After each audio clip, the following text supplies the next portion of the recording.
32nd Guam Legislature is back in session this morning. We left off yesterday with the speaker on Bill number 1. You recognize, Madam Speaker.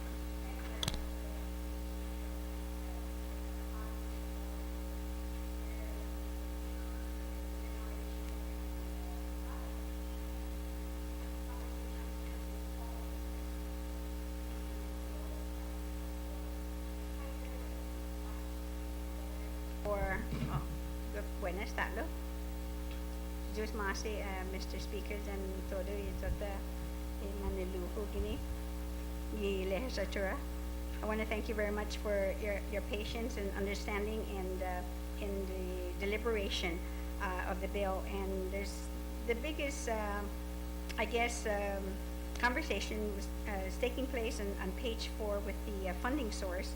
And that was debated at length because of the $1.281 million that we were going to use as a debt service, but not wanting to make a mistake in terms of letting anybody out there, competitive bidders, know that they can just go up, that the sky's the limit. So there was a cap that was placed of $800,000 to be used actually as the debt service for the purchasing of, close to, for security cameras for close to about 40 schools. And the extent, of course, in terms of what the scope of work that has to be done and how many security cameras will be needed, plus, of course, the maintenance of these security cameras should they be damaged, and then lastly, the maintenance of the monitoring of it for years,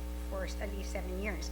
And the biggest concern, of course, is that would that dollar amount somehow trigger a surge of companies who want to go and take advantage, that, oh my gosh, there's $800,000, I want to go after it. But we have to trust the competitive process, that it's a cap. I realize that it's a cap to guide the procurement process. It's a cap also to guide the companies are going to be competing with these funds. And the way the procurement process works is that it will be the lowest bidder who would then ultimately then be awarded the bid.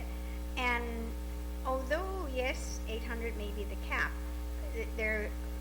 you'll get somebody definitely want to take advantage of it. May want to come up to 800 or maybe slightly below it, but then whatever the lower amount is, the lowest amount, then that's exactly what then will be, that's who will be given the award to. And we're hoping that, and trusting that these, and we always hear this, that competition brings, of course, prices down, and that's exactly what we're hoping to do here.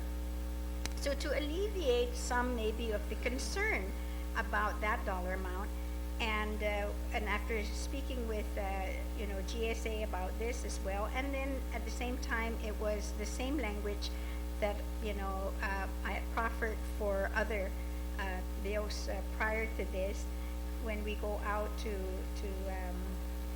get these monies, is that the amendment that I like to add in is a one sentence, and I can make copies for everybody, but let me just read it first, that the remainder, should there be, let's say, a bid that came in at $600,000, I mean, not for that, I'm sorry, but the debt, the amount is much lower to purchase all of this equipment, to maintain it and monitor is much lower, that the debt service will also be lower than $800,000. So I'm saying that the remainder of the funds from the existing lien supra shall require legislative appropriation. So that means the money is not there for you to go and grab whatever you can, that there will be that balance amount, and it would take legislative action then to reappropriate that difference. So that's my amendment. And do you want me to make copies for everybody? Yes, I do have it. So maybe Tom. Well, yes, especially for those of us in. What it really is. We're having problems here. Oh no, I will give you a copy right for you guys up there. But it just says really whatever the remaining amount is, that shall require legislative appropriation. All right. On the amendment proffered by Madam Speaker, anybody wish to be heard on it? Senator Limtiaco. Thank you, Mr. Speaker, and good morning to my colleagues as well as yourself. This goes back to what our good colleague was discussing regarding whether or not we actually need $800,000 a year for the next 7 years. We understand that the initial procurement of the monitoring equipment is going to be the largest portion of the capital outlay to purchase the equipment. What I'm concerned with is that in the subsequent years, we still have an $800,000 cap, and I strongly believe that it's not going to cost that much to provide the monitoring and the maintenance service for it. So in regards to the amendment, I would like to propose an amendment to the amendment in which the language would read that it shall first be used, that any leftover money shall first be used to service the debt obligation. Basically, in essence, we're going to pay down that debt obligation. We're going to pay down that loan so that we reduce our interest charges and we service the loan sooner than the lifespan of 7 years. That would I would assume would be a good compromise, and I'd ask my colleagues for their support. Thank you.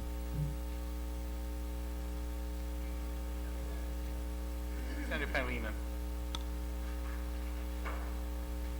I'm just not sure how that works on the amendment. So what that definitely, what that means is that we're prepaying the debt. And I don't think, number one, there's statutes on prepayment that we need to specifically reference. I think that we should do that. I think we should try to be as clean as we can be when we do the work. And I'm just not sure that that is really debt, because we're not purchasing the equipment. We're buying a service contract. So the company has gone and bought the equipment, paid it off. We're not separating the procurement so that we own the cameras.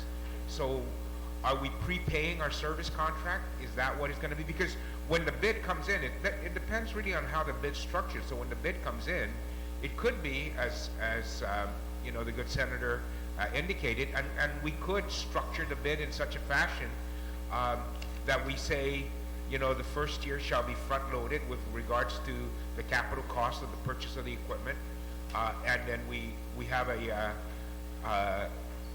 larger payment, and reverse what usually happens in these things where you have a balloon payment at the end. So do we want to have the capital cost front-loaded rather than spread out over the cost of the service contract and the contract life of 7 years? Are we going to award a contract for 7 years? Do we know that? Are we going to award it for 2 years, 5 years, 1 year? And there's a lot of unknowns with regards to how we're structuring this thing. And usually, you know, that's what the administration does. We kind of provide the funding, provide the policy for the implementation, and then the mechanics or the operations of how it's carried out is determined by the administration, and that's the separation of powers issue and so forth.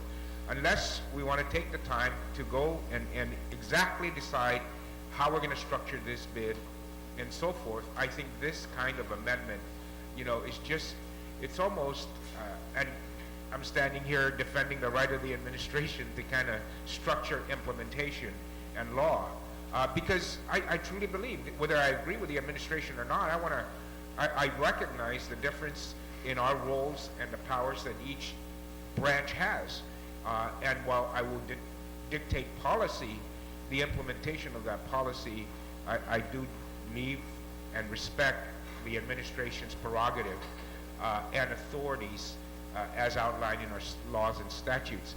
So to say, again, not knowing how this thing is going to say we want to pay off debt, I don't know that it's debt, number one, unless we specify that that's how it's going to be structured. So the mechanics, the thoughts are good, the discussion is great, but the mechanics of putting it into law and statute, I think, needs a lot of work. And if we're going to work on that amendment, then and that's all the amendment's going to be, then I would object to that amendment because I don't believe it goes far enough in that respect to implement what our policy is going to be.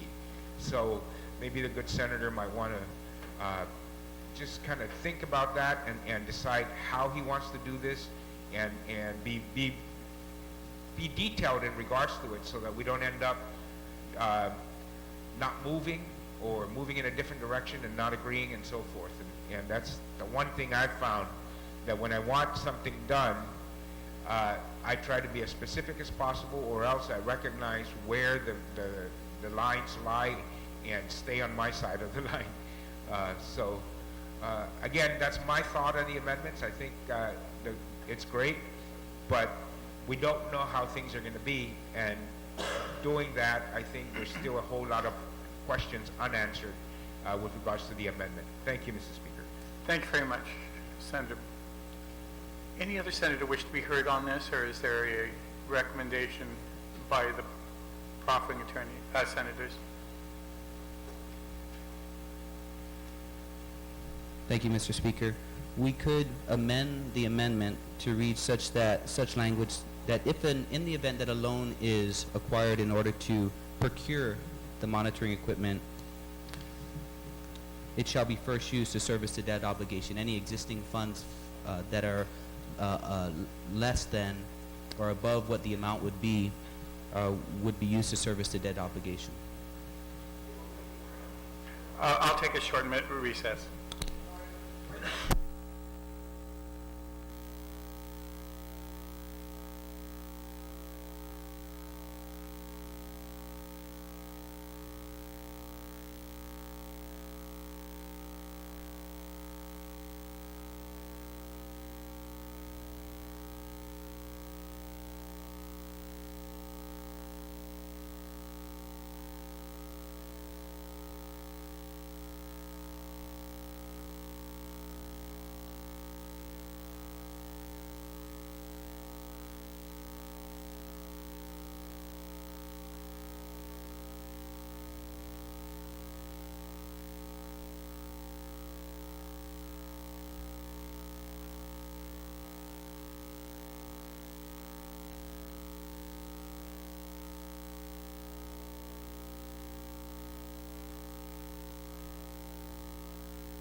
Madam Speaker, you're recognized.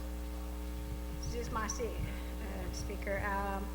There's a lot of discussion surrounding this, the cap and the source of funding. So I'm going to ask and make a motion to suspend discussion on Bill 1, but not have it lose its place, and so I'll be able to come back once I get other answers. All right. Thank you very much. On that motion, there being no objection. The next bill on the agenda is Bill number 22. Senator Tom Abbott, you're recognized.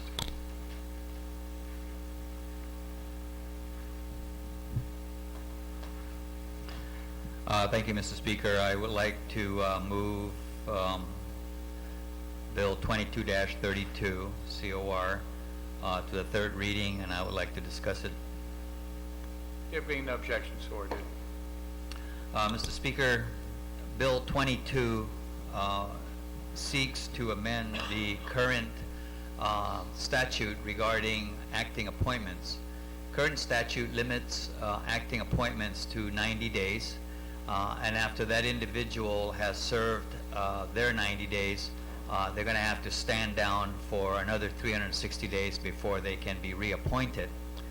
What this bill does is it would allow, in certain circumstances, the governor to appoint an individual for up to 14 months if, in fact, the vacancy at the department head level is the result of a unit activation, and consequently the individual in that position is deployed on military duty. Now, the way the bill is written, of course, is that this acting appointment, extended acting appointment, can be applied to any of the departments, but truth be known, the one that really needs this is the Guam Fire Department. Now, there's another department wherein the head of the department is also a member of the reserves, but so far has not been called to active duty.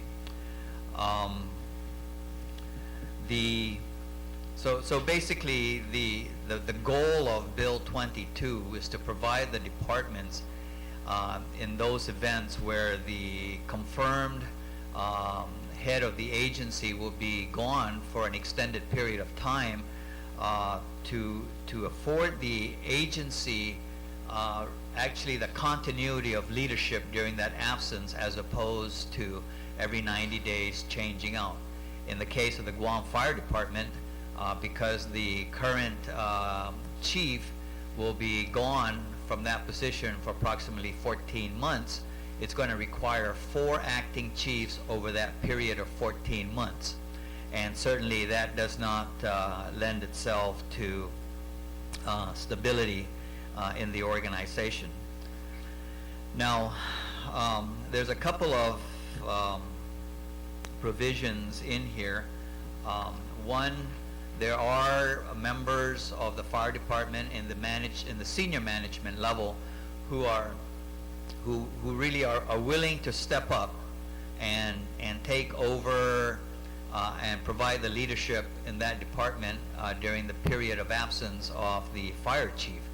However, the one concern that many of them have is the fact that many of them their annual pay is certainly much greater than what the law allows the compensation for the fire chief. So the bill makes provisions to the effect that the individual who is selected to be the acting chief during this 14-month period, that his compensation, his salary, will not suffer. And so it provides that then the way to do that possibly is to use the average of the preceding 12 months as then the salary level that acting chief will be provided. Now, there has been some concerns raised about the bill.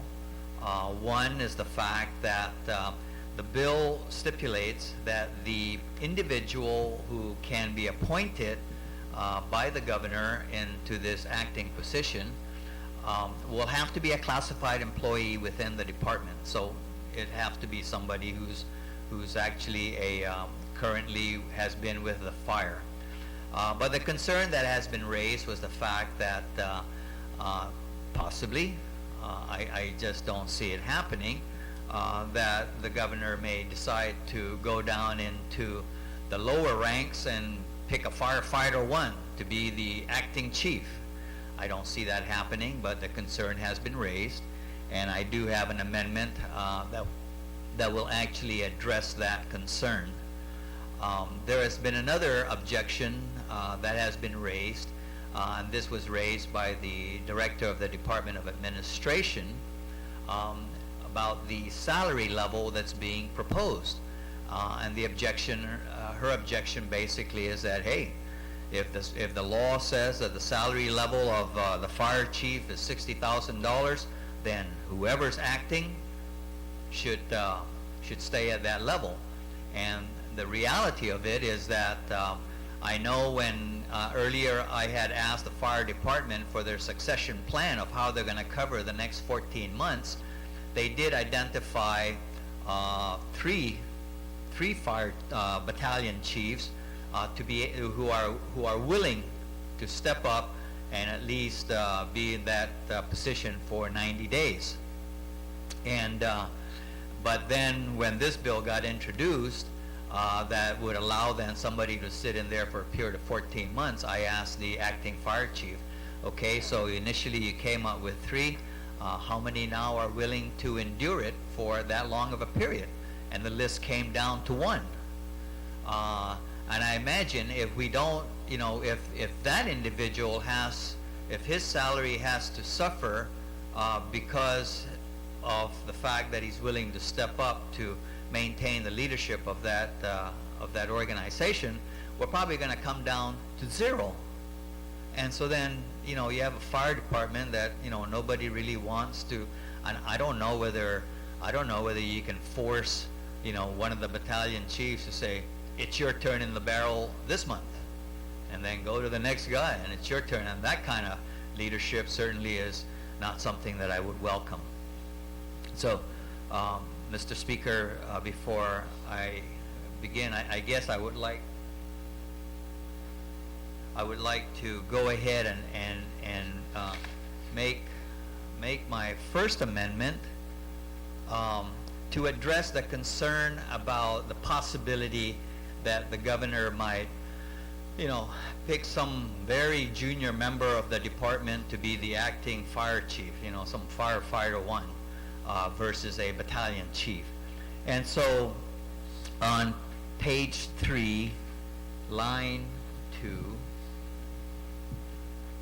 I then proffer, page 3, line 2, I then proffer the following amendment.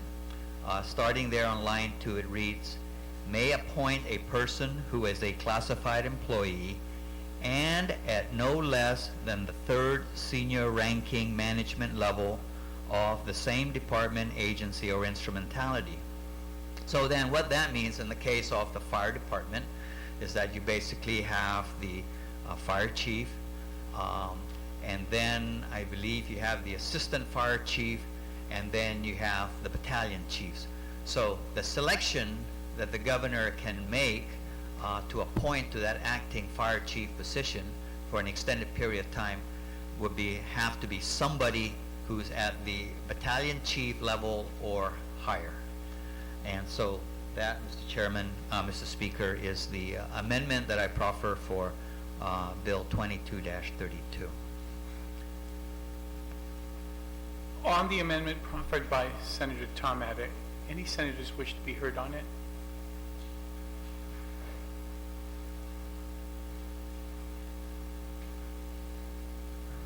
Senator Pangilinan. Thank you very much. You know, Mr. Speaker, I kind of saw this coming because when the current fire chief was up for confirmation, I asked him, what's your priority? You know, and he says, my priority is my job in the National Guard first, because when I get called, I'm going to leave.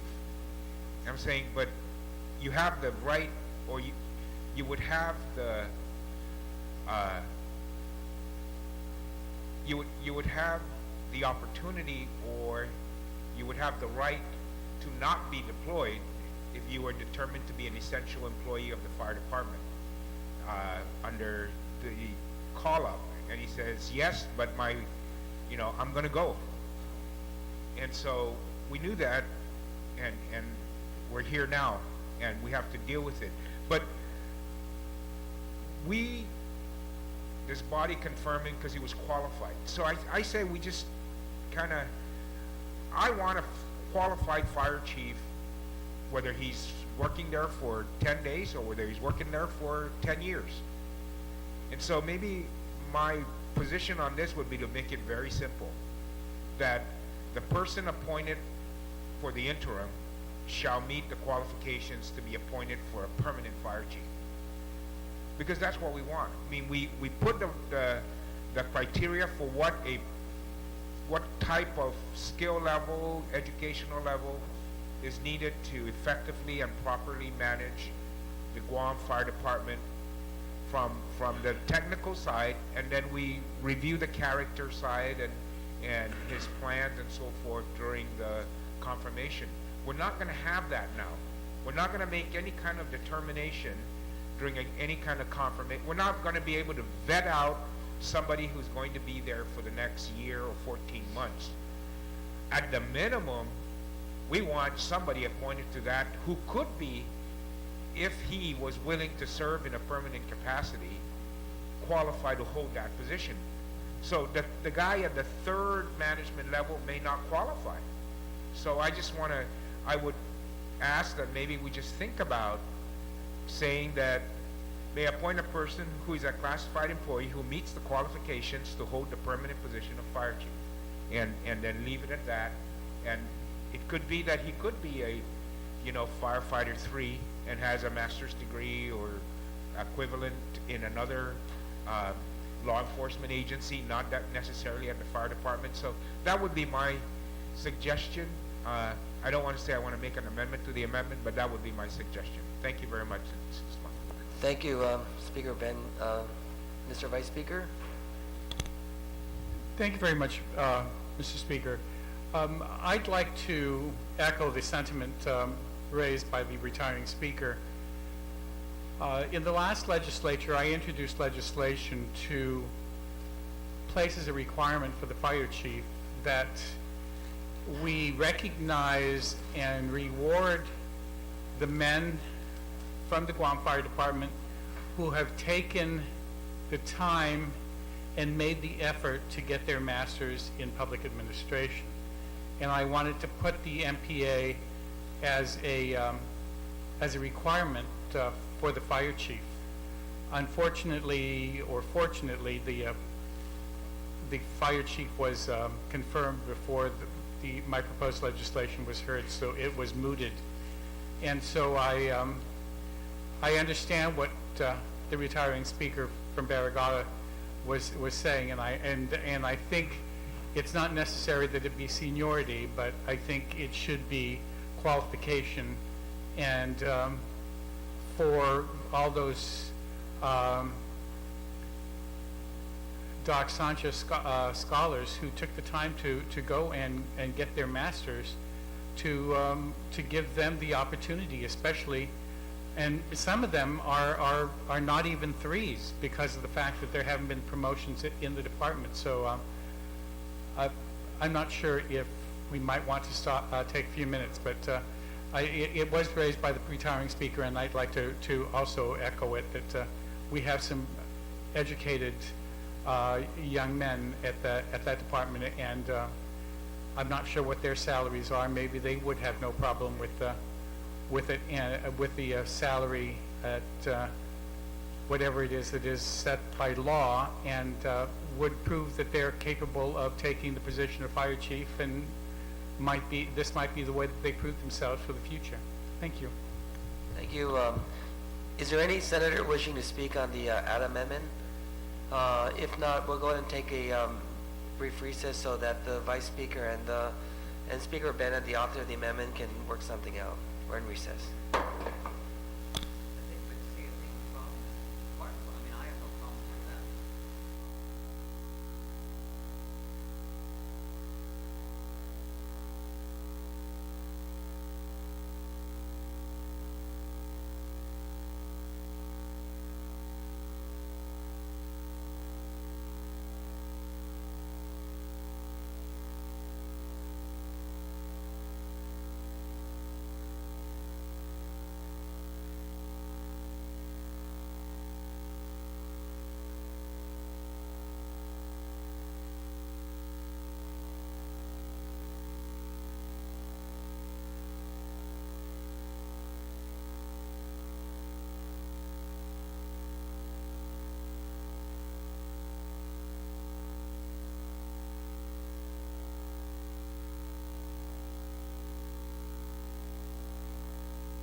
Senator Abbott, you're recognized. Thank you, Mr. Speaker. After the point that was raised by the preceding speaker, that basically it really should be not necessarily that the person is at that third management level, but that really is the person could be at the third management level but may not be qualified. And so on the amendment that I had proffered, I would like to amend, well, let's see how I would like to amend that. Maybe I should withdraw the Withdraw original that one. amendment. Yes. So I'll withdraw the original amendment and proffer a new one in place of that. And the new amendment then would read, on page 3, line 2, would read, may appoint a person who is a classified employee and can meet qualification requirements for the position of the same department, agency, or instrumentality. So, in the case of the Guam Fire Department, the qualification requirements would be must have a bachelor's degree in fire science or public administration, must have at least 10 years of experience in fire control, and must have served in a position equivalent to battalion chief or higher, must have an associate's degree in fire science or closely related field, and have at least 15 years experience. So those, according to the statute, are the existing requirements, eligibility requirements for a fire chief. But then, since, as I stated earlier, Bill 22 was really intended that this extended acting appointment could be used in any other department. I know of only one other department where the head of the agency is a reservist and could possibly be deployed, but I am not aware of any other agency in that with a reservist at the head of the agency. Thank you. On the amendment that has been proffered by Senator Ada to change the language that he was going to, that he had originally proffered, and it would be anyone qualified to assume the position within the department. Any senator wish to be heard on the Ada amendment to Bill 22?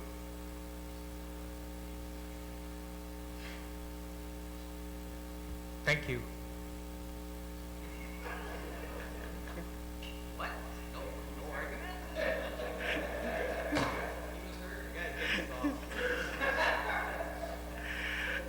Okay, there being no objection, thank you. On the main motion, Senator Ada, do you have anything more to add on your, any other senator wish to be heard on the main bill? Senator Duenas, you're recognized. Any other senators after Senator Duenas? Senator Duenas. Thank you, Mr. Speaker. I just want to rise in full support of Bill 22. Mr. Speaker, just very shortly, we don't have to go that far back to see the difficulties that existed with not only selecting, but even with the interim issues of very qualified individuals that sat in the chair of chief of fire department. I also just want to say that I appreciate this legislation in this current climate where we know one of our own is out fighting for our freedom, and we need stability back home as well. Mr. Speaker, not only at the hospital, but on the roads every day, it just seems like you can't get on the road anymore without seeing those ambulances going up and down the street, the advanced life support individuals out there in the field, and of course, our men waiting in the firehouses in case there is an emergency in our homes. But just the front line as well, Mr. Speaker, in terms of the life-saving that goes on every day. And I just think that this is such appropriate legislation to ensure that continuity of leadership given the current situation that exists and the everyday heroes that are saving lives on our streets and in our homes. So I thank the good author of the legislation, and certainly I'm happy to support it. Thank you, Mr. Speaker, for the opportunity to speak on Bill Any other 22. senators? Seeing none, the main sponsor is recognized. Thank you, Mr. Speaker. I certainly appreciate the input that has been given on the bill. And I must say that, yes, at the time that the current chief was confirmed, he made it very clear that he was going to be deployed. And he made it very clear that if he had a choice to make, in fact, it wasn't going to be a choice, he was going to go and serve the country. I think the legislature had decided that it would rather go with an individual who it deemed was qualified and would do a good job over the next 12 months rather than to have to settle for an individual who was less than mediocre at best to head up the department over the next 12 years. And I think that is the reason why the current chief, on the third iteration, finally we were able to confirm a chief. So I appreciate, I certainly appreciate the favorable consideration of my colleagues on this particular bill so that we can ensure that our Guam Fire Department has a stable leadership over the next 14 months while the confirmed fire chief is in Afghanistan serving the country. Thank you. Motion to place Bill 22 on the third. There being no objection, so ordered. Senator Yamashita, you recognized on Bill 23.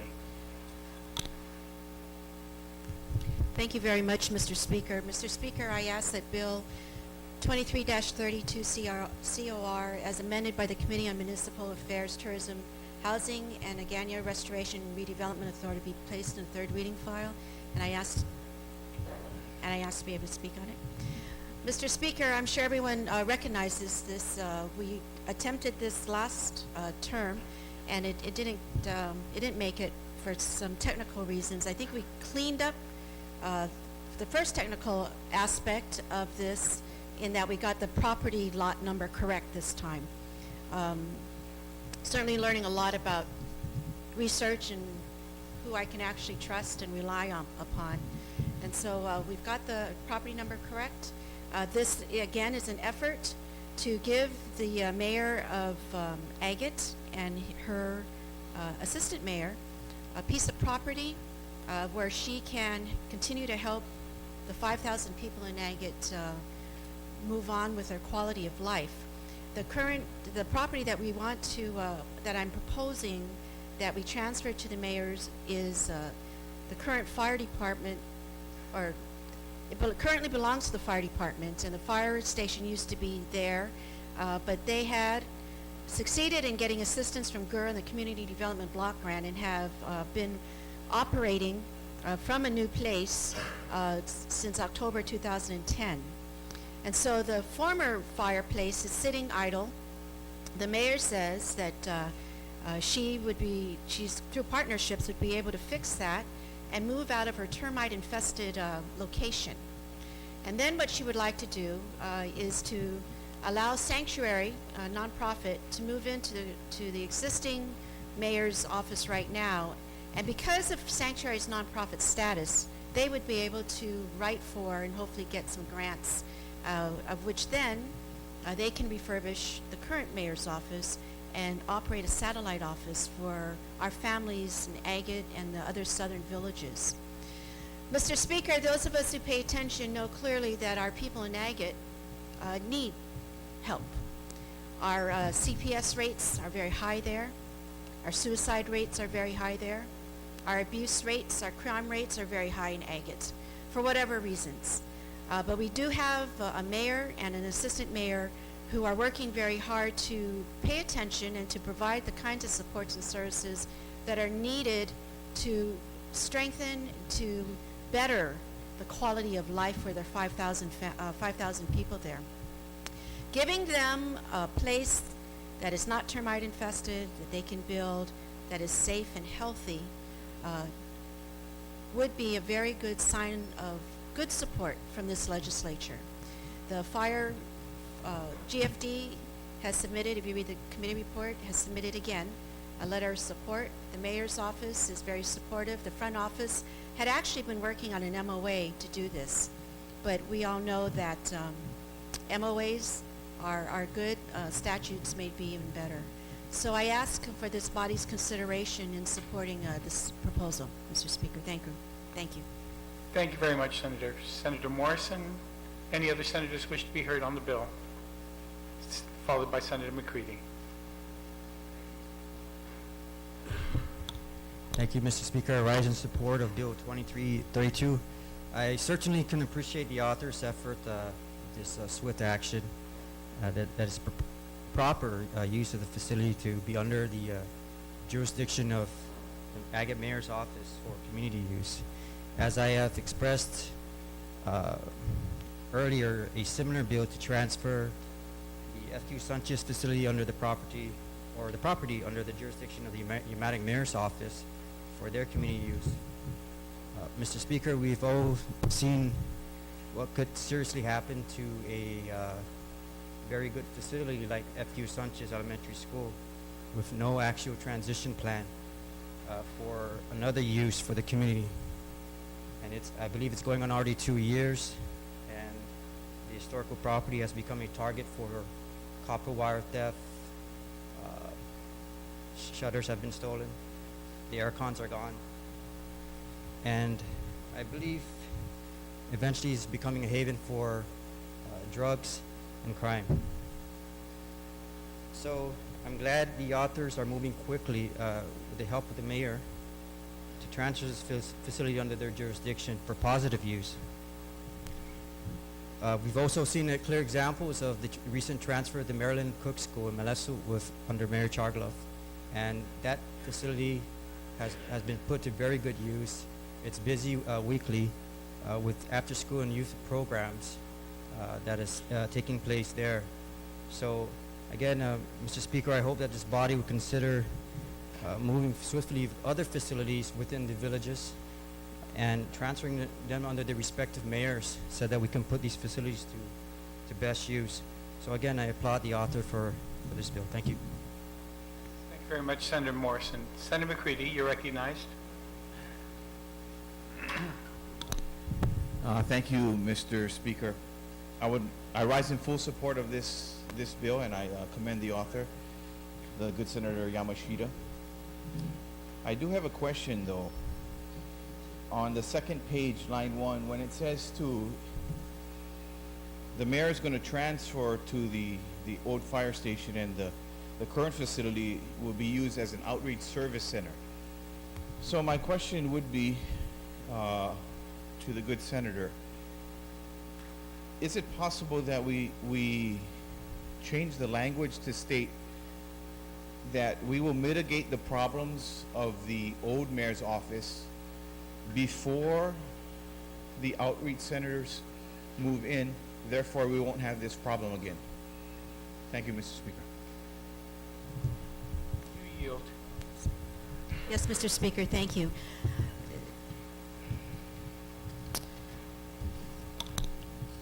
It's actually strategic, and this language was actually after speaking at length with Mayor Tayama.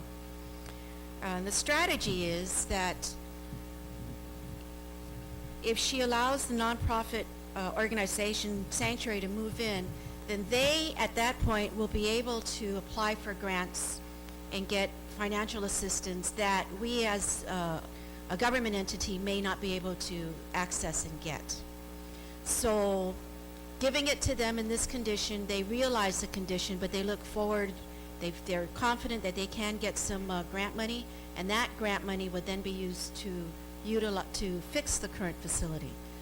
Mr. Speaker, I think I'm understanding the question. I think the question is, should we fix it first and then give it?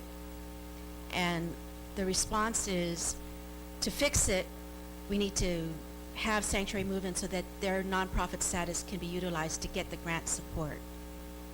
I'm hoping I answered the question.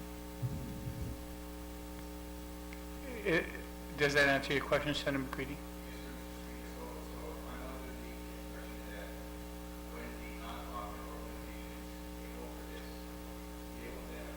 a grant which would pay for the mitigation of the termites or the foundation of the building, and then it won't cost the government any money.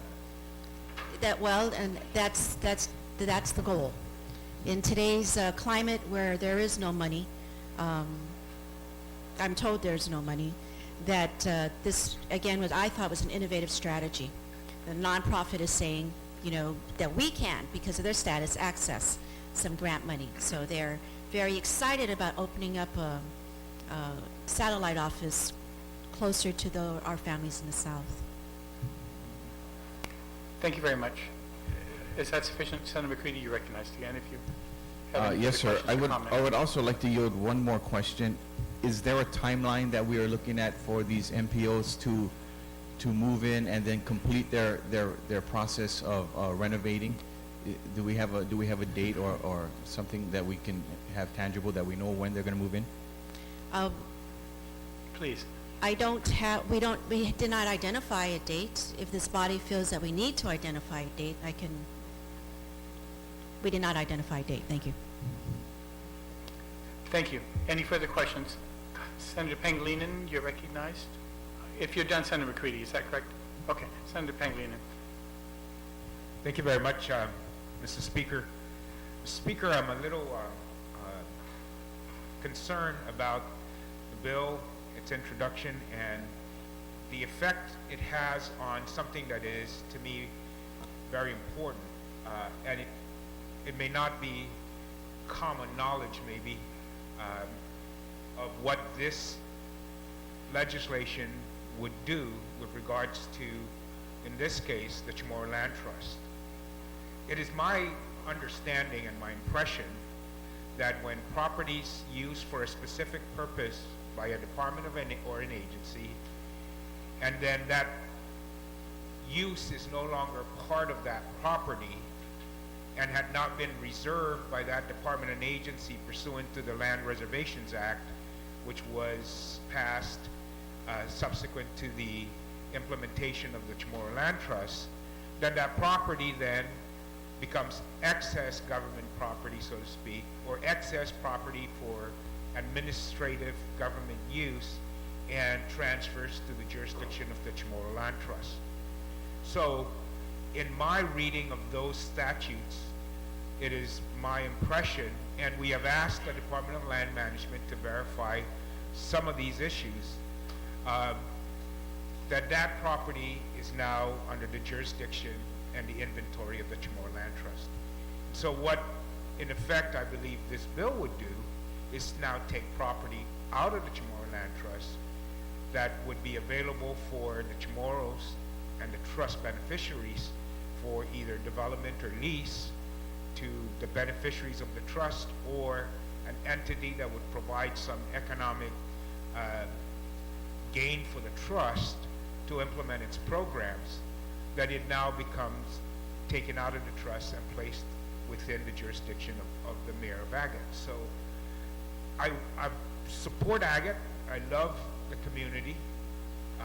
We try to work with it. We're working on a project that we actually require that, for example, as we worked on the north with regards to the the Guam Football Association, Guam Soccer Association, in the development of the sports complex in the north, we actually funded and required them to build a soccer field in the south, and we are working on that right now. I mean, all the laws are in place, and with the construction that you see up north, we hope that very shortly we'll be able to see some movement after we reconcile the property available for the construction of the Southern Sports Complex.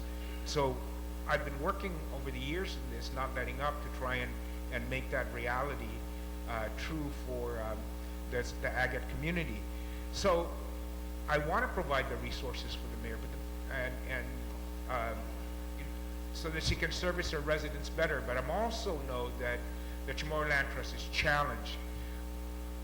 When we first implemented the Chamorro Land Trust, we funded the Chamorro Land Trust out of the general fund, and we provided general fund support, government support for their programs and the implementation of their programs. But we have gone away from that a turn was taken by this body under different leaderships that said we will no longer provide government support and the support of this community for the Chamorro Land Trust. And they basically have to find their own resources in order to develop and implement their programs.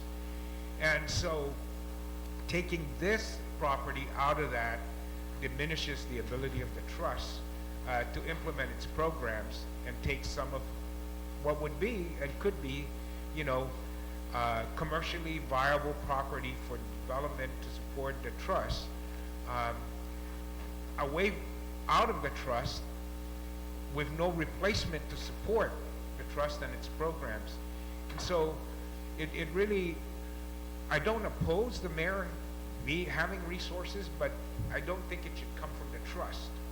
I want to, and people know that that's the one thing I've had. I've opposed every legislation that comes before this body that takes inventory and resources out of the trust and alienates it from its beneficiaries, whether it be a lease to a Chinese company over, you know, or any other person. Even commercial leases, really, in my opinion, in the implementation of the Chamorro Land Trust should be for the beneficiaries, should be developed by the beneficiaries rather than some outside investors.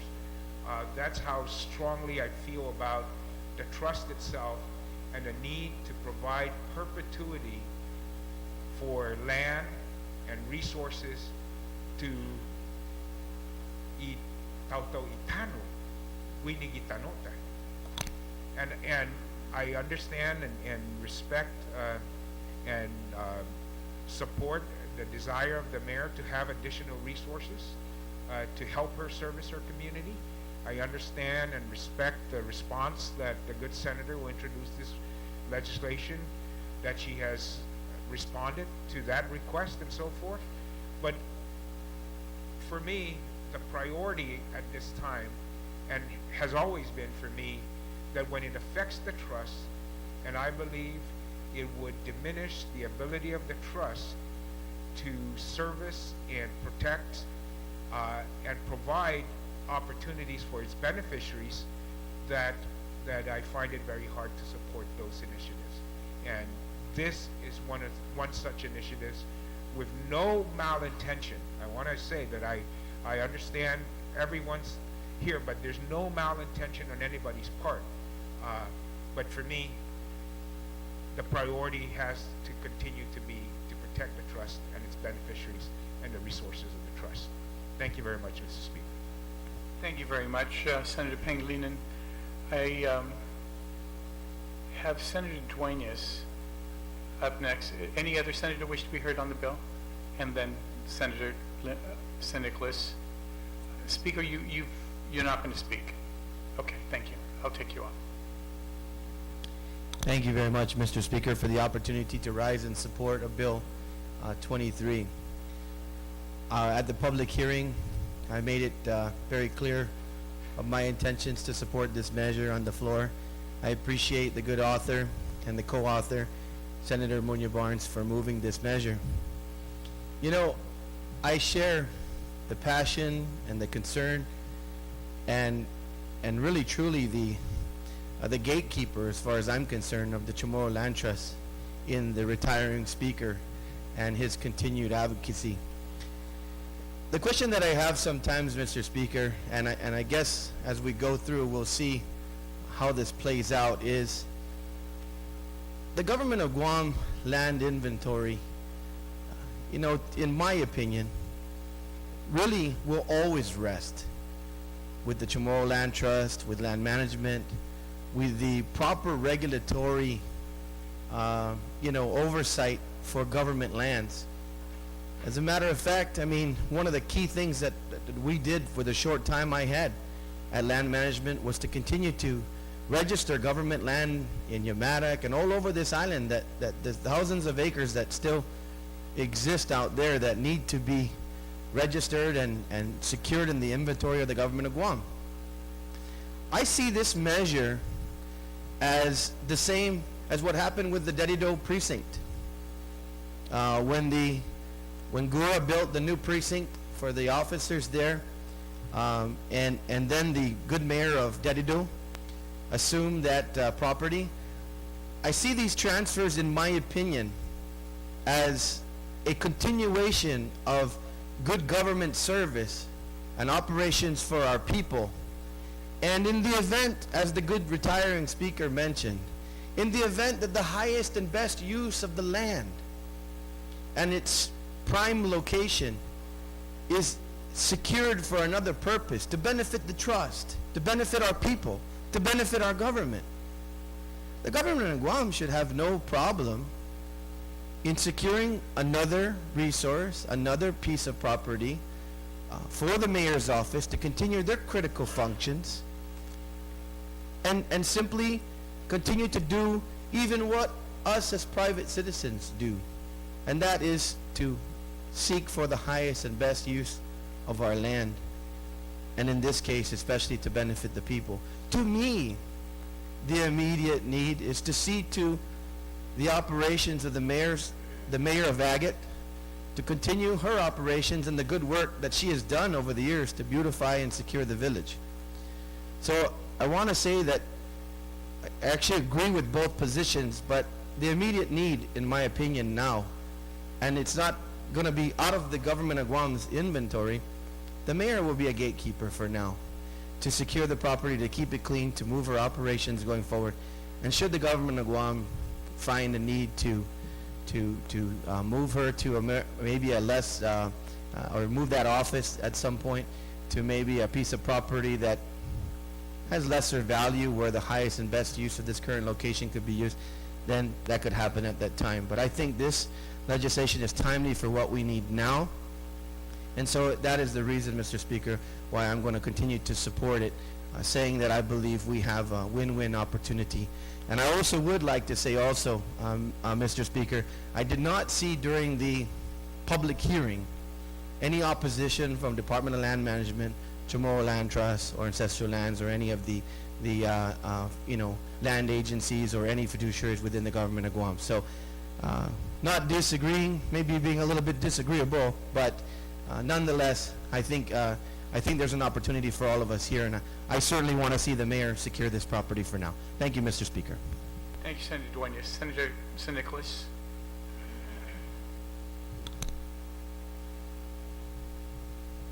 Thank you, Mr. Speaker.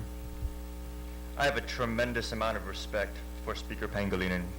He's always been a staunch defender of not only the Chamorro Land Trust and its mandate, but also of our debt ceiling and our financial conditions. And I really, really appreciate every time he has his wisdom and insight to offer on those particular areas, because it takes a lot of institutional knowledge and a lot of courage to be consistent. And Speaker Pangilinan has always been consistent, and I admire him for that. I rise, Mr. Speaker, in support of this bill. And I rise in support of this bill because I understand the context of which it is being applied. First, Mr. Speaker, we have a very dynamic mayor in Agate. She's doing a tremendous job in really mobilizing and servicing her community. And I really like the idea of putting more assets into the hands of good managers. And that's what I see when I look at this bill and I think of the mayor of Agate and what she's trying to do. And in the context of the bill, Mr. Speaker, to transfer the property of the fire station to the mayor of Agate so that she can have her office there, and then for her in turn to find a community partner who's willing to incur the costs through their nonprofit status and the grants that they were able to pursue in order to improve that facility, because our government doesn't have the resources to do it. To find a community partner who's willing to do that, a community partner who's willing to reach out and provide much needed community services to Agate, Santa Rita, Umatic, Maritzu, Inarajan, and Talafofu. The breadbasket, so to speak, Mr. Speaker, the breadbasket of the Chamorro people are those villages. And so with a lot of respect for Mr. Speaker Pangilinan, I view this as a win-win in terms of getting assets into a dynamic manager, the mayor of Agate, a win-win in getting government assets that need improvement in the hands of a community partner who's going to help us find the money to do that, and a win-win for the Chamorro people of Agate, Santa Rita, Umatic, Maritzu, Inarajan, and Talafofu, the same people who would also stand to benefit from maintaining the assets in the Chamorro Land Trust. So, Mr. Speaker, I'd just like to commend the author for taking the time to put this bill together, commend the Mayor of Agate for taking the time to find the community partners that are going to make this possible, and commend Sanctuary for being willing to step up and provide these additional services to the people of our southern villages. Thank you, Mr. Speaker. Thank you very much, Senator Nicholas. Any other senator wish to be heard on the bill? Senator Tamada. Thank you, Mr. Speaker. I rise in support of Bill 23-32.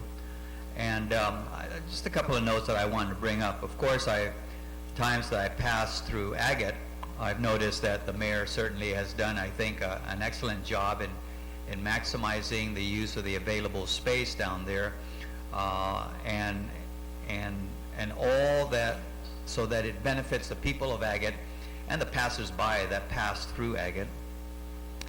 Just a couple of years ago, DPW had a situation where they needed space to be able to park their buses that services the school children in the south. And without the space to be able to park their buses down in the south, they had to basically go up to Agate, drive the buses all the way down to the south, and then at the end of that run, go back up to DPW, park the buses, and then in the afternoon, drive all the way down the south. Well, the mayor saw that certainly one way that they could help was to provide the space to DPW to be able to to park their buses overnight, and also provided them with office space for their operations. And so there certainly was a good example of I guess you could say a good working relationship between the mayor's office and DPW. And again, with that sort of cooperation, the people that benefited were the kids in the school kids in the south. DPW was able to save lots of money by reducing the fuel consumption of having to drive those buses as far up to DPW and back, and it gave DPW more money available to maintain their buses. So I certainly have a lot of confidence in the mayor because she has amply demonstrated that she is able to utilize the facilities that she's been given to be able to benefit the people in Agate and in the south are very Chamorros that we certainly want to look after. So I certainly stand in full support of the bill, and I would urge my colleagues to do the same. Thank you. Any other senator wish to be heard? If not, I will recognize the main sponsor to close. We'll take a short recess. Thank you.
Senator Yamashita, you recognized. Thank you very much, Mr. Speaker. Mr. Speaker, I certainly thank everybody for the deliberation that always occurs on our measures. I ask, Mr. Speaker, that we put Bill 2332 to the side and allow me to get some answers that have been raised during the brief recess, specifically about liability. And so I will try to get the answers and then ask to come back to this measure. Please. Thank you. Thank you very much. Senator Tony Addy, you're recognized on Bill 33.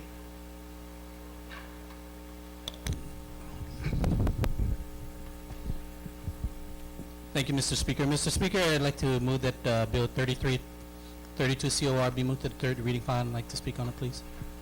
There being no objection, so ordered.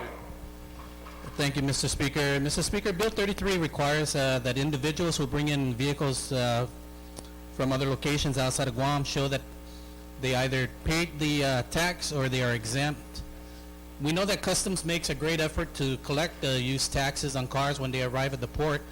However, they do have that gap where either the vehicle didn't pay any taxes or they were undercharged or undercollected. And this is just to ensure that the government captures the revenue that is due to them. And at the public hearing, Mr. Camacho from Revenue Tax assured us that this Revenue Tax will be ready to proceed with this, and they look forward to this bill being passed, and I ask my colleagues for their support. Thank you. Any other senators wish to be heard on Bill number 33? Any senators wish to be heard on Bill 33? On the motion, Senator Pangilinan. Thank you very much, Mr. Speaker. Mr. Speaker, if I understand correctly,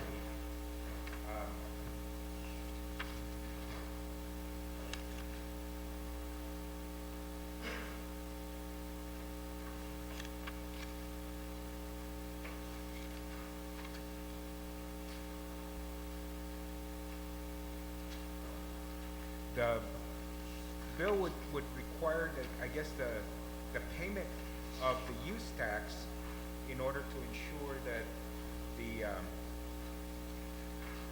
registration becomes valid and accepted by Revenue Tax based upon the proof of the payment and or exemption of the use tax that are levied by the provisions.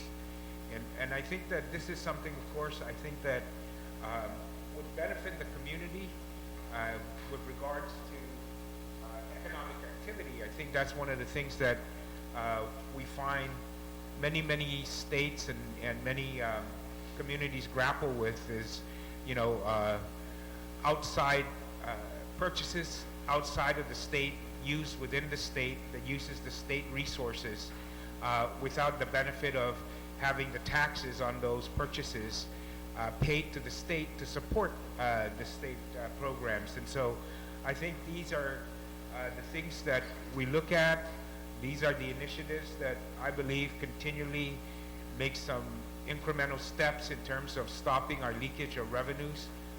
And so I want to stand in support of the bill, and certainly we'll see some positive benefits. It may just make it so that we have people deciding to purchase cars locally, even used cars, rather than bringing them in from off island and so forth. So I think in that respect, this bill will certainly contribute to stopping some of these leakages. So I support it. Thank you.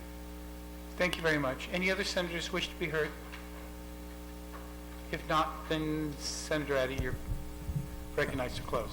Thank you, Mr. Speaker. Mr. Speaker, I'd like to make an amendment to place Senator Pangilinan as second co-sponsor, please. There being no objection, so ordered. And on the motion to place the bill in the third reading file, no objection. Senator Tom Addy, you're recognized on Bill 40.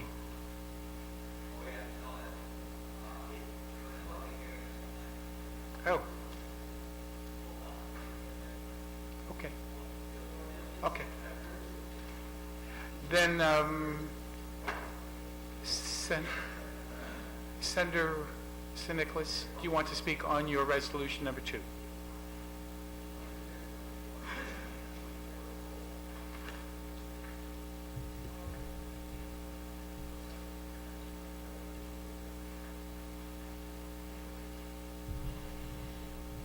Thank you, Mr. Speaker. First, I'd like to move Resolution 2-32 to the third reading file. There being no objection. Thank you, Mr. Speaker. This resolution is established to set a vision and mission statement for the 32nd Guam Legislature. When I developed this resolution, I did it with the context that I'm a brand new senator, and I wanted to make sure that I had a framework that I was able to refer to whenever I was evaluating not only bills under my consideration, but bills under consideration by the whole body. And so I crafted a vision and mission statement to mirror what is often applied throughout the private sector. Whenever they have their own organizations and establishments, they have vision statements and mission statements that they utilize whenever they evaluate policies or business plans relative to their operation. And so I wanted to craft something similar for our legislature so that we can apply it to our legislative process as well, so that we can have a filter, so to speak, that we can look at and apply to everything that comes across our desk, because we have so many bills, so many requests, a lot of community needs that need to be addressed. And I wanted to make sure that we're able to align all of the work that we're doing with a vision that we want to achieve for our island and the mission steps that we need to take in order to accomplish that vision. So I drafted this resolution, and I very much welcome as much input as possible from my fellow colleagues in the legislature, and as many amendments as possible, so that we can all feel comfortable with the language contained herein. Thank you, Mr. Speaker. Any senators wish to be heard on the resolution? Senator Pangilinan. Thank you very much, Mr. Speaker. Mr. Speaker, although I don't look it, I was once new once also.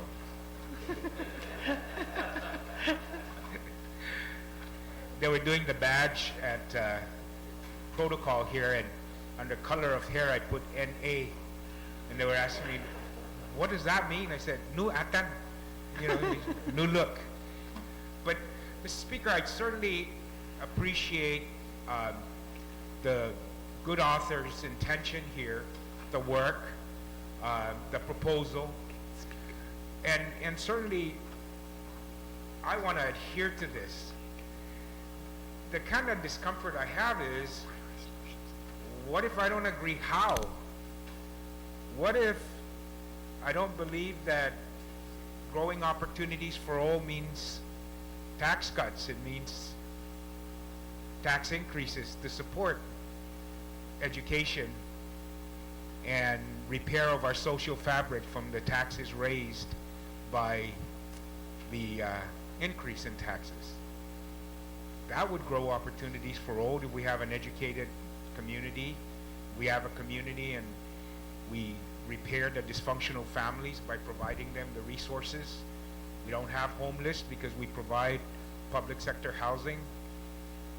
But, so, again, it's just, I understand what we're trying to do, but we're trying to kind of fit everybody in this, mold, no matter how big the mold is, but if I don't, what happens, what happens to me who may decide that I don't want to be in that mold? That I believe the mission statement can be accomplished by other ways, and I'm not part of the majority, as I just saw in the last bill. Am I now in violation of the mission statement? Am I going to be sanctioned? How does it work? Are we all supposed to be now cookie cutter senators, all fitting into this mission statement? I think maybe it's just be that above all, do no harm, just like the doctors. And I'm not saying this, Mr. Speaker, to be, facetious or anything like that. I really believe that nobody decides to run for public office because of the sacrifices it entails, both during the campaign and once you get in, that you want to do something different, you know, that would not benefit the community. And that the vision statement shouldn't be required for that. Do we sign a pledge to adhere to the vision statement? What happens if the legislature comes in next term and we have a different vision? Again, I certainly appreciate it. I'm going to do the best I can to follow it, but I don't know that it should be something placed in this manner to constrain my ability to look at what is best for our community in every possible way, even outside of the vision statement. Thank you. You're welcome, Speaker Pangilinan. On the motion, is there anybody else who would like to speak on it? Senator Respicio, you're recognized. Thank you very much, Madam Speaker. Madam Speaker, as a co-sponsor of this resolution, I certainly rise in full support of it. I want to recognize our colleague here, our good friend and colleague, Senator Nicholas, for wanting to provide some kind of framework to which we shall conduct ourselves. And I don't think any one of us will agree with any of the resolve clauses that require certain things, that we work with administration. I think there's no question that in each of us in our very own way continue to reach out to this administration, recognizing that we're all in this together, and that with cooperation, with consensus, that we will be able to move our island forward. And just because we may not always agree, it doesn't mean that we're not willing to work with the administration. We're always, Madam Speaker, we're always willing to work with fellow senators and all professionals in public and private sector with diplomacy. What I particularly like about resolution number 2 on page 1, line 15, where it says, "It shall be the mission of the legislature in Guahan to speak the truth."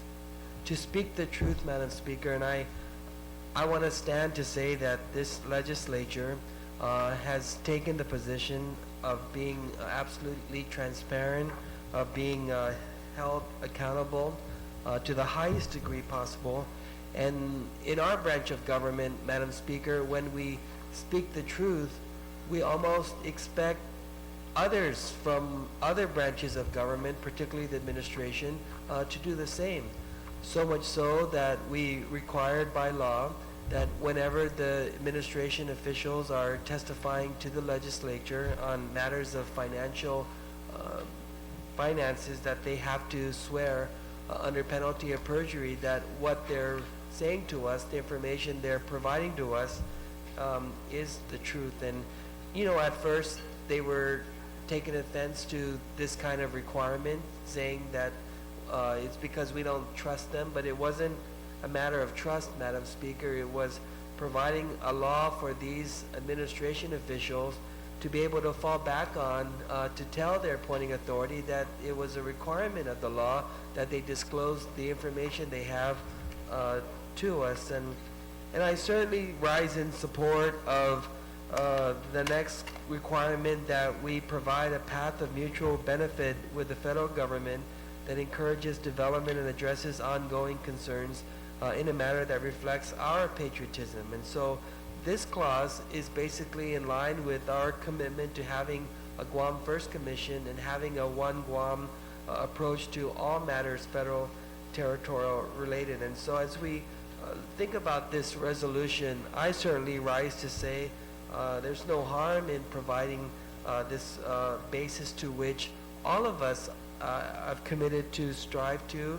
And unless there's no, Madam Speaker, I'm just reading this over and over, and every single whereas clause, every single resolve clause is something that each of us have committed ourselves to. And I certainly am glad that this senator, this mover of this resolution, has taken the time to put thoughts, this idea to paper, and to bring this forward to this legislature so that we can adopt this resolution and so that we could share what this vision and mission statement for this legislature will be with the general public and the voters of Guam. So again, I thank Senator Nicholas for this resolution, and I'm very, very happy to be a co-sponsor. Thank you, Madam Speaker.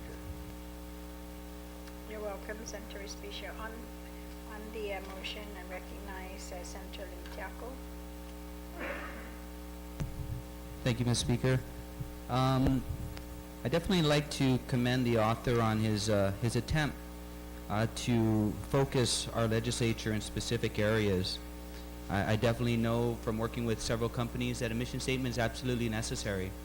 But I do also recall that these companies had a specific product offering, a specific service offering that focused their efforts in those areas.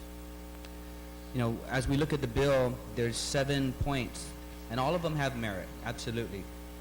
I'm concerned with point 6, though, you know, regarding the avoiding layoffs, salary cuts, reduced hours, and wasted tax dollars, because this body is going to make some hard decisions at points in time where those may become necessary, and to have a section like that in there, I believe would do the most people the most good some harm. 7 points cannot properly account for everything that this legislative body would have to deal with. And in my past experience, having a mission statement that is so large that it would encompass more than just these 7 points would be somewhat ineffective. In an attempt to focus our legislative body, if you were to add everything that this body would have to cover in a mission statement, it would render the mission statement useless. So I would ask much like the good senator from Varagata said, I echo his sentiments. Are you going to have these cookie cutter senators that enter in there? Just think about the last campaign season in which various senators ran on different platforms, and they were all elected based on those platforms. If you were to attempt to cover all of that in this mission statement, it would render it useless. Thank you, Mr. Speaker. You're welcome, Senator. On the motion, before I call on the primary sponsor to close, is there anybody else who would like to speak?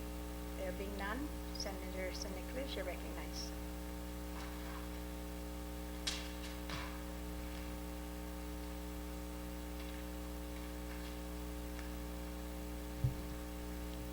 Thank you, Madam Speaker. I fully understand the reference to the cookie cutter. We're not trying to create clones in this legislature. I don't think we would be able to. Our people have such diverse needs, they would make sure they elected different senators, whether they're new or experienced, whether they have public sector backgrounds or private sector backgrounds. I have full faith and confidence that our people will make sure that we don't have clones in here. But I do believe that our people want a cookie cutter legislature. They want that cookie cutter to be shaped from UMATIC up to APRA, through Hagapnya, into Tuman, around Ritidian, down Mangilaw, down Chalampago, and around the south. That's the shape of the cookie cutter, Madam Speaker. And that's why I established this resolution, because it's intended to focus us on being the cookie cutter of Guam and in the interests of the island that we're supposed to be representing and protecting. I also believe, Madam Speaker, that 7 points, the 7 points in this resolution are adequate. And I say this with confidence because in World War I, President Woodrow Wilson drafted 14 points. 14 points to go to war. A world war. And these are 7 points to guide our island and our people in the things that we do. Senator Respicio read some of the items in this resolution, and I'll go ahead and read through the remaining items so that they're on the record and for the benefit of the people watching. Item 1 was for us to work with the administration, fellow senators, all professionals in the public and private sector with diplomacy, speaking the truth, staying focused on the issues, and rejecting any conduct for personal or political gain. I don't think there is a single senator in here who would disagree with that. Item 2, to pursue a path of mutual benefit with the federal government that encourages development and addresses going concerns in a manner that reflects our patriotism. We have issues with the buildup, but a lot of us also understand that there's economic benefits to come with it. We have relationships with the federal government outside of the buildup that we want to make sure we're addressing in the interests of our island and also in a manner that reflects our patriotism, and I don't think that anybody in this room should necessarily disagree with that. Item 3, to always ask the necessary questions in order to better understand. Never pretend to have the answer. Put forward ideas to improve no matter how far-fetched, and reject doing things the same only because that is how they have always been done. I believe that this item is so necessary, Madam Speaker, because we need to be willing to say, how can we do it better? Instead of the common answer that we get whenever we run into a roadblock, the answer is, well, that's how it's always been done. We need to move beyond that, and I believe that our people will embrace that. Item 4, Madam Speaker, is to constantly challenge the system to improve with technology, shared responsibility, data-driven decision-making, interagency problem-solving, and a willingness to try new methods. There are bills currently on the floor that embrace this provision of this resolution, Madam Speaker, and I'm sure there'll be more just like it. Item 5 is to place all assets of Guam to the highest and best use, improving the service quality and financial condition of the public and private sector. We just recently discussed a bill introduced by Senator Yamashita that I believe firmly applies to this item number 5. When it refers to transferring assets to a dynamic manager in Agate and also working with a community partner to improve a government facility that is in dire need of repair. Item 6, Madam Speaker, is to protect the livelihoods of all hardworking people by avoiding layoffs, salary cuts, reduced hours, and wasted tax dollars. I don't believe, Madam Speaker, that we should put ourselves on a trajectory to accept that cuts and layoffs and reduced salary hours are a necessary foregone conclusion of this government. I believe that the speech of the governor in the State of the Island address, "The deficit is gone," was a testament to the fact that we can start looking at our island and the condition of this government from a different lens. And it doesn't need to be one of, how am I going to take from one person in order to satisfy the needs of another? I think that we can move forward in our community by avoiding those kind of discussions and staying positive and focusing on the good things that we can do together. Item 7, Madam Speaker, is to promote the growth of locally owned businesses, all businesses that offer pay and benefits that people can live on, and businesses that invest in our community by bringing in new offerings, supporting our nonprofit organizations, and circulating their revenue through our financial system. Madam Speaker, as a former member of the private sector, I wanted to make sure I included this provision because I understand that a strong private sector is necessary for a strong island, a strong community. All of these elements, Madam Speaker, these 7 points, I believe, make up the cookie cutter that we all should be willing to fit ourselves into. And if there's anything else that is not included in these 7 provisions, if 7 points are not enough and they believe that it can be expanded on into 40 points, then so be it. Let's bring it. But let's set a vision and mission for our people so that they can know what we're focusing on. Because, Madam Speaker, if we're not setting a vision and mission, what are we focusing on? Thank you, Madam Speaker. You're welcome, Senator. Okay, we'll get a minute recess.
the legislature is back in session. Senator Nicholas, you still have the floor. Thank you, Madam Speaker. In consultation with my colleagues, we just have one quick technical amendment on page 2, line 11. Place all assets of Guam after the word Guam. We're going to include a sentence, a statement that reads, that protects our environment, meets the needs of our community, and improves, and then after improves, it will pick up at the service, the last two words in that line there. Improves the service quality and financial condition of the public and private sector. And so we will strike after Guam and before the, to the highest and best use improving. So can you read the whole thing now? Yes, ma'am. Place all assets of Guam that protects our environment, meets the needs of our community, and improves the service quality and financial condition of the public and private sector. Okay, so on that amendment, hearing no objections, so ordered. Thank you, Senator. So on the motion then to place Resolution 2-32 to the third reading file without any objections, so ordered. Thank you. Resolution number 10-32, recognize the Vice Speaker. Thank you very much, Madam Speaker. I'd like to move resolution number 10-32 as amended to the third reading file and ask for an opportunity to speak briefly. Please proceed. Thank you very much, Madam Speaker. Madam Speaker, as many of you know, smoking causes more deaths worldwide than cancer, AIDS, and traffic accidents combined. Smoking cigarettes, smoking tobacco causes more deaths than those three killers combined. To address this issue, the World Health Organization of the United Nations met in 2003, and they wrote the Framework Convention for Tobacco Control.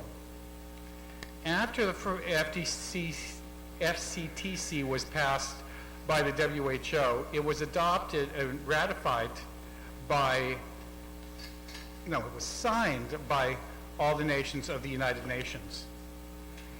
To date, between 2003 and 2012, 173 nations have signed, have ratified it in their countries.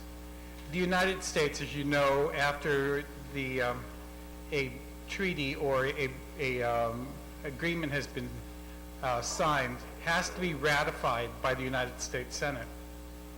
The United States Senate since 2003 has not ratified this Framework Convention for Tobacco Control.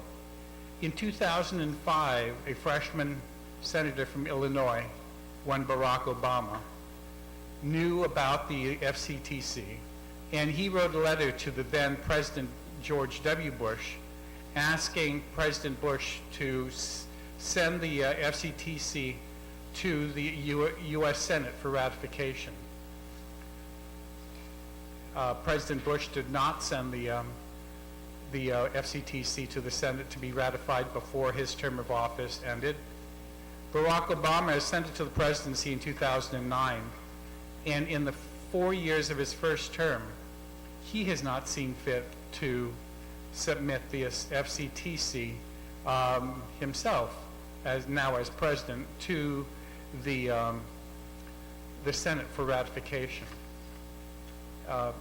This resolution sets forth the reasons for which we as a people desire that the FCTC, the Framework Convention for Tobacco Control, be adopted. It sets forth the number of people that are killed or die annually as a result of smoking tobacco.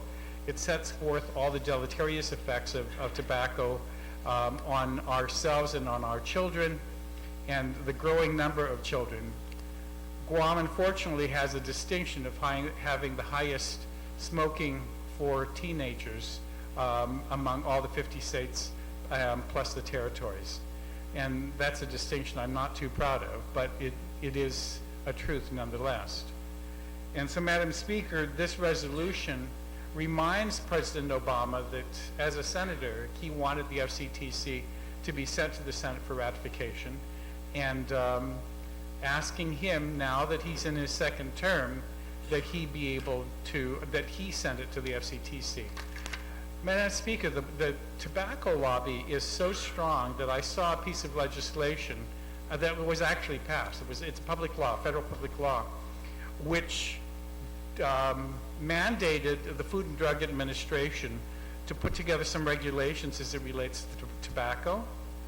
And in that legislation, the United States Congress actually put in a provision in there that said the FDA is prohibited from increasing the smoking age over 18. It was actually written into the law that all the regulations that FDA was going to promulgate as it related to tobacco had a prohibition in it that said that the authority given to the FDA to regulate tobacco did not include, and in fact specifically prohibited it from increasing the smoking age above 18. It's unbelievable, the control that tobacco has in the leadership of the country and over our Congress. But in the hopes that the FCTC will be able to allow us to access some money to be able to do more education programs, more cessation programs, we would need this framework convention to be passed, to be ratified by the Senate, and it would also allow us as a territory to be able to pass legislation that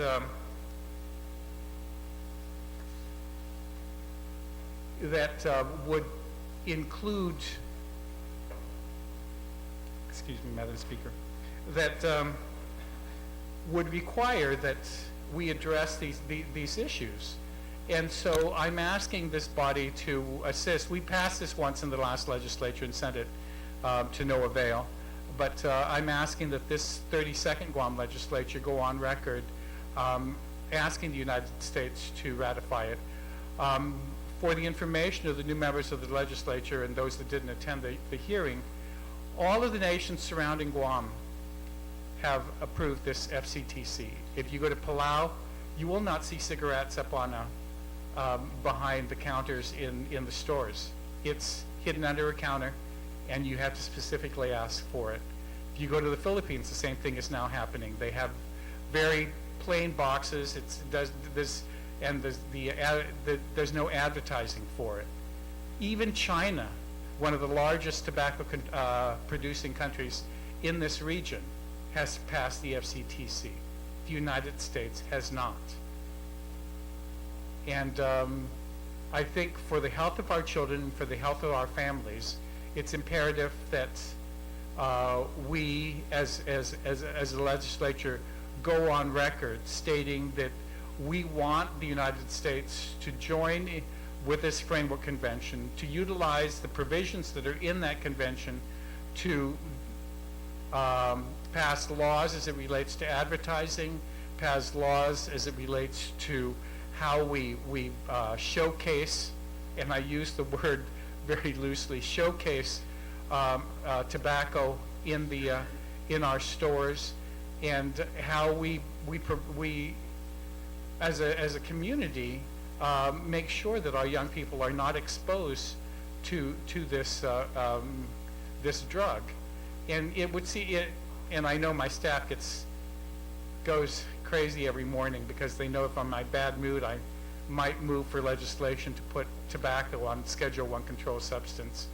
And because of the number of people that die from it, I really do think that it should. But unfortunately, I'm sure there'd be people in here, members of the legislature, who would also object to that. But I just really am really concerned about the effects that this has on our community, and I'm hoping that this 32nd Guam legislature would join me in sending to the president our feelings that the FCTC should be sent to the Senate for ratification 10 years after it was passed by WHO, and 8 years after he asked for the president to, the then President Bush to send it to the Senate. And also, Madam Speaker, again, I apologize. In the introduction of this resolution, I neglected to include you as my second co-sponsor. You were my second co-sponsor last term when we passed this, so I'd like to make the amendment to include you as second co-sponsor on this bill. On that motion, without any objections, so ordered. Thank you. Mr. Vice Speaker, can you look on page, second to the last page? It says 31st, Guam Legislature, line 20. I see that 23? mistake. It should be 32. So it's to be corrected in by Yes, legal counsel. actually, there's been an amended version, and I thought we corrected all of those, but I'll Okay. make sure that we do. All right, thank you. On the motion, is there anyone who would like to speak on it? Speaker Pangilinan, you're recognized.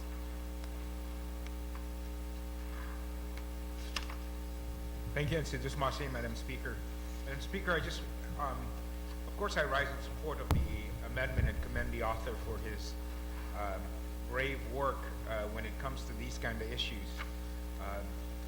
And I certainly support him in all of his efforts, and thank him for being upfront, and that I can hide behind him a little bit. But I do support him and want to continue to do so on these kinds of initiatives that where we may not see the immediate effect, and sometimes we say, well, you know, what good is a resolution? It really is about a commitment to looking at these problems and trying to put into place policies today that will yield positive contributions to our community over the long haul and over the long term. It takes a lot of time to do these things and to achieve this. We are facing a huge monster with regards to the tobacco industry. The tobacco industry, just on this advertising contract, outspends the government of Guam, entire government of Guam budget almost 10 times a day. It takes the tobacco lobbying budget, their expenditure over 20 days is more than the entire GovGuam budget for the entire fiscal year. In 20 days, they will spend more money in advertising and lobbying than we spent an entire year running our entire government.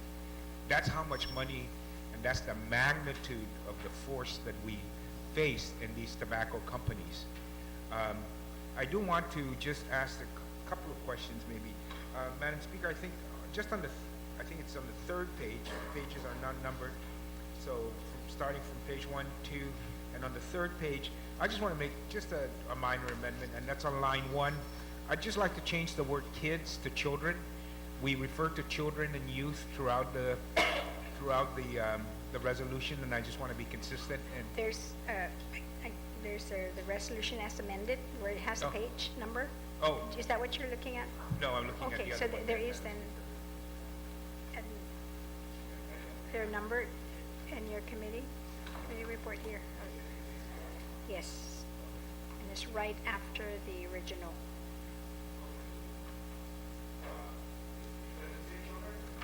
Children, yes, on page 3, it does say children. Middle school children, but maybe throughout,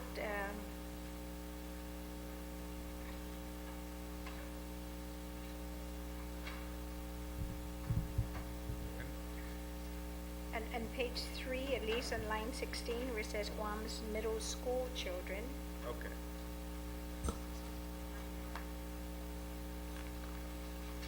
No, it's Okay, still okay, there. line 1, you're right, kids, so It then says you're right, kids, so all right, just- so just change change that that to to children. children, okay. Thank you. So Yeah. on that amendment then, without any objections, so ordered.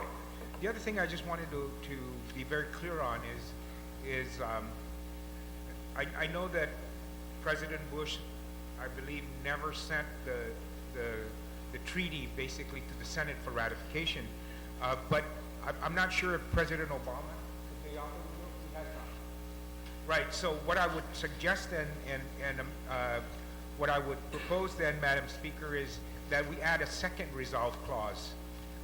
Actually, we add in front of the first resolve clause, and that is, we resolve that we ask the Senate to approve it and ratify it, but I would add another resolve clause that requests President Obama to send the FCTC to the Senate for ratification. So that would be my amendment that I would make, would be to add another resolve clause, whereas we put it in front of the one where we're requesting the Senate to ratify it. We put in front of that a resolve clause that requests President Obama to send the treaty over to the Senate for ratification.